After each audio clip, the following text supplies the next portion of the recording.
Mucho para preguntarle al ministro de Salud de la Ciudad de Buenos Aires, a Fernán Quirós. Gracias por acompañarnos esta noche. ¿Cómo está, ministro? Hola. ¿Qué tal? Buenas noches, Franco. Buenas noches a todos por ahí. Bueno, ¿nos quiere aportar algún dato de la salud del expresidente Macri? ¿Tiene algún dato usted? ¿Lo hablaron ahí con Rodríguez Larreta? No tengo ningún dato personal de él, pero por supuesto que la extirpación de un pólipo benigno es un procedimiento muy sencillito y que tiene una recuperación muy rápida. Bien. Ministro, yendo a la ciudad de Buenos Aires, básicamente, venimos teniendo una caída. Usted, no sé si ya lo dijo públicamente o no, o sea, ¿la ciudad pasó el pico de la pandemia? Bueno, nosotros llevamos desde el 2 de septiembre a esta parte un descenso sistemático diario de pequeñas cantidades por día, pero sistemático, de manera que hemos cumplido ya 20 días de descenso, hemos pasado de valores de 1.200 a 1.300 por día, a valores entre 900 y 1.000, de manera que hemos tenido además disminución del uso de las camas de terapia intensiva. En el sector público estamos en el 50% de ocupación, es un valor que es parecido a lo que teníamos en el mes de junio, y el sector privado ha disminuido a 70% de ocupación, están un poco con menos actividad. De manera que son todos datos que muestran que ha cedido la intensidad de los casos, pero para hablar de que hemos terminado con la curva, por supuesto que necesitamos todavía unos días más que confirmen la tendencia, porque ya nos pasó varias veces que tuvimos algún descenso y luego alguna recuperación, ¿no? Ministro, ¿cómo está? Buenas tardes, Carolina Amoroso lo saluda. A ver, hay algo que venimos siguiendo, la verdad es que con cierta preocupación y que tiene que ver con el desfasaje en la carga de los datos, tanto de muertos como de casos detectados de COVID en distintas jurisdicciones. Le quiero preguntar para que nos explique también en términos simples, ¿cuán importante es tener la variable tiempo bien ajustada para, entiendo, poder tomar decisiones mejores? Sí, por supuesto, es un tema esencial, Carolina, sobre todo con el diagnóstico de los nuevos casos, porque ahí hay dos cuestiones. Yo escuché algunos comentarios tuyos en alguna oportunidad. Es tener la información en tiempo y forma para tomar decisiones de política pública, pero por otro lado, para los casos nuevos es esencial identificarlos dentro de las 48 horas para encontrar los contactos estrechos y evitar la cadena de contagio.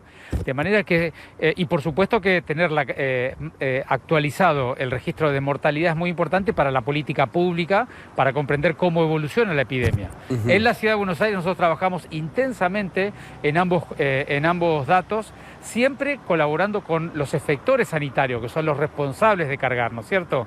Hay un sistema nacional que es el CISA, hay una ley nacional que hace de reporte obligatorio estas dos cuestiones que acabo de contar, y cada efector es responsable de hacerlo. Nosotros nos hemos puesto a disposición como Ministerio de Salud para los efectores privados de la ciudad, para ayudarlos a mantener al día el cargado, y todos los días hacemos carga de datos de los privados cuando nos piden porque se les acumulan los casos o porque tienen demasiado trabajo, y eso es una tarea que cada jurisdicción es muy importante que la haga para mantener actualizados los datos, ¿no? Esto es importante. ¿Cómo le va, ministro? Gracias por la nota. Es una cuestión de, no de desidia, pero de falta de personal lo que está pasando con los datos, porque también empiezan a circular como versiones, noticias tal vez falsas de que se están ocultando muertos, o si se contaran bien o estuvieran actualizados los datos, habría más contagiados y más muertos. ¿Nos podría explicar si esto es así o no? Sí. Eso es muy importante porque obviamente todo el mundo se preocupa cuando los registros no están al día, pero es muy importante saber que cada efector es el responsable y el que toma la decisión del momento que carga, que los gobiernos no tenemos administración de esa realidad. De manera que no es que el gobierno de una jurisdicción determinada pudiera ocultar un dato porque lo cargan directamente los efectores. Lo que pasa en la práctica, y ha pasado en todos los países del mundo, le ha pasado a los países europeos y a los países americanos, es cuando tenés el pico de casos, cuando tenés con mucha actividad cotidiana, todo el sistema se orienta al cuidado del paciente, a darle información al paciente, a sus familiares, y deja para último momento el cargado del reporte nacional, porque es un cargado que hay que hacerlo manualmente, uno por uno, y es muy consumidor de esfuerzo personal. Entonces, esto es algo que ha pasado en todas partes del mundo, por eso siempre nosotros decimos, en los casos nuevos, nosotros le damos el soporte a los privados para poderlo hacer en tiempo y forma, sobre todo a los laboratorios. En el caso de los fallecidos, hay que darle soporte a las instituciones para que lo puedan mantener permanentemente actualizado. Ministro, ¿qué pasó ayer en la legislatura donde había un reclamo de enfermeros, enfermeras, que además terminó con golpes, algunos de ellos, cuando quisieron entrar a la legislatura de la ciudad? Digo, esto además, tantos cuidados, tanto pedido de distanciamiento social. Ayer estaban enfermeros y enfermeras empujando para entrar a la legislatura con un reclamo puntual. Sí, bueno, lo primero tengo para decir es que desde este ministerio el enorme reconocimiento y agradecimiento a todos los enfermeros del sistema de salud de la ciudad, tanto público como privado, así como a todos los profesionales de la salud por el esfuerzo que están haciendo. Luego hay un grupo de enfermeros en la ciudad que se manifestaron a favor de ser incluidos en una ley de la Ciudad de Buenos Aires. Y luego ocurrió que hubo cierto grado de violencia, que no conocemos bien cómo fueron los hechos y que se está investigando. Hay una investigación dentro de la legislatura para conocer qué es lo que ocurrió. Cuando tengamos esa información, por supuesto que la vamos a hacer pública. Pero lo que más quiero reconocer, el trabajo que hacen y sobre todo, por supuesto, el estar totalmente en desacuerdo con cualquier grado de violencia en cualquier manifestación de cualquier tipo, ¿no?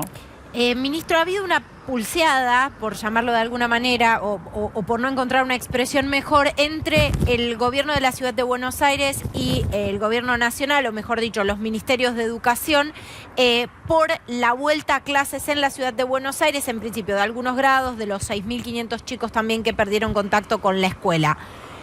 Hoy no hay argumentos sanitarios para oponerse a eso en espacios abiertos, ya sea dentro del predio escolar o fuera de los predios escolares.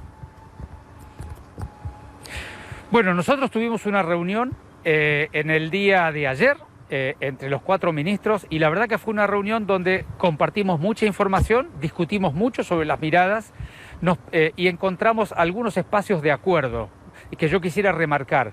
El primer espacio de acuerdo es que ambos gobiernos estamos especialmente preocupados por ambas cosas. Por un lado, por la pandemia, el cuidado epidemiológico, para que se enferme la menor cantidad de gente posible, y por otro lado también ambos gobiernos estamos muy preocupados por la educación de los niños, sobre todo los niños más vulnerables. Luego discutimos cuál era el momento y cuál era la forma de decidir el momento, y yo me gustaría dividir 2 aspectos que se discutieron muy bien en la reunión y tuvimos el diálogo de cómo avanzar. Por un lado, cómo hacer algo lo más rápido posible para recuperar el vínculo escolar y la relación de la familia y de los niños con la escuela, de estos niños que han perdido todo su vínculo. Eso fue un primer aspecto que acordamos en empezar a andar un camino juntos, ajustar el protocolo, discutir si el lugar más apropiado son los patios abiertos de las escuelas o cuál es el lugar más apropiado, pero acordar el camino para poder avanzar rápidamente porque el daño puede ser irreparable. Y luego también nos pusimos de acuerdo que la epidemiología de la ciudad aún no era la apropiada para hacer una apertura general de las escuelas para las aulas. Y lo que acordamos allí fue hacer un equipo técnico para decidir con qué indicadores sanitarios, dado que la curva de la ciudad está empezando a descender, con qué indicadores sanitarios y cuál sería el mejor momento y cuáles serían los pasos progresivos que podríamos dar. Y en eso quedamos en empezar a construir ese camino juntos. De manera que esto fue la reunión. Yo te diría que tenemos toda la expectativa de poder acordar mañana en una reunión técnica que tendremos en Salud de la Nación, toda la expectativa de poder acordar el protocolo para estos niños, estos 6.500 niños, y empezar a andar un camino juntos entre Nación y ciudad al respecto. Ministro, lo midieron a usted en una encuesta. ¿Se enteró? Sí, obvio, claro. ¿Cómo no se enteró? ¿Tiene aspiración política? Digamos, sí me enteré por el resultado, porque fue un resultado público, no lo sabía.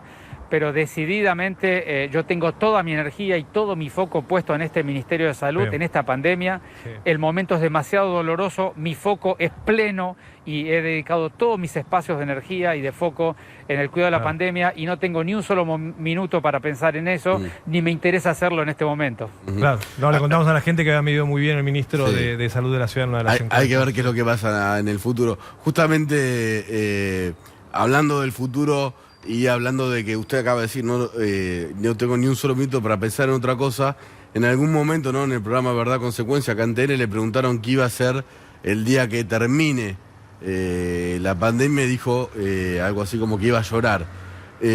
Todavía pasó más tiempo, vamos 6 meses. Tiene el pelo corto ya, se pudo cortar el pelo. A ver, ¿cuándo va a ser el fin de la pandemia? ¿Cuándo va a llorar Quirós? No queremos que llore. pero sería como el fin de todo esto, digamos. Digamos, yo creo que esto va a ser por etapas, ¿no es cierto? Pero la primera gran etapa que tenemos que pasar en la ciudad es que la curva epidémica que hemos tenido, que empiece a ceder de manera franca, que los casos empiecen a disminuir por debajo de 700, de 600 o de 500, eso va a ser una primera gran etapa para la ciudad de Buenos Aires.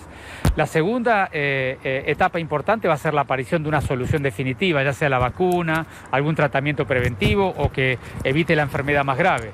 Eso seguramente va a ocurrir en los primeros meses del año que viene, a lo largo del primer trimestre o el segundo trimestre, que podamos tener alguna solución más contundente. Y luego de todo ello seguramente quedará alguna cuestión residual de este virus, pero ya de poca trascendencia. Así que yo imagino diferentes etapas, en lo que estamos ahora en la búsqueda de hacer el esfuerzo suplementario entre la ciudadanía de un lado y nosotros testeando y aislando cada vez más para poder decir: esta primer curva epidémica en la ciudad ya está cediendo y, y está definitivamente descendiendo, ¿no? O sea que a mitad del año que viene va a llorar, más o menos. No, seguramente lo voy a hacer mucho antes. Cuando pase la primera etapa, Nicolás, voy a poder relajarme un poquitito. La verdad que es un momento, todo este periodo es muy doloroso y uno no tiene momento para perder el foco. Cuando podamos relajar ese foco va a ser un momento de relajación importante, no solamente en lo personal, todo el equipo de gobierno, el ministerio y también toda la ciudadanía, ¿no? Estamos todos esperando un poco podernos relajar, bajar la incertidumbre y volver a refocalizar en cómo continuar cada uno nuestras vidas, ¿no? Gracias, ministro, por Gracias. estos minutos. Buenas noches, muy amable. Gracias a ustedes. Ahí Saludos el a dato todos. que nos dejaba el ministro de Salud de la ciudad. Viene en la ciudad de Buenos Aires bajando desde hace 20 días, ¿sí? Los números de infectados en la ciudad de Buenos Aires.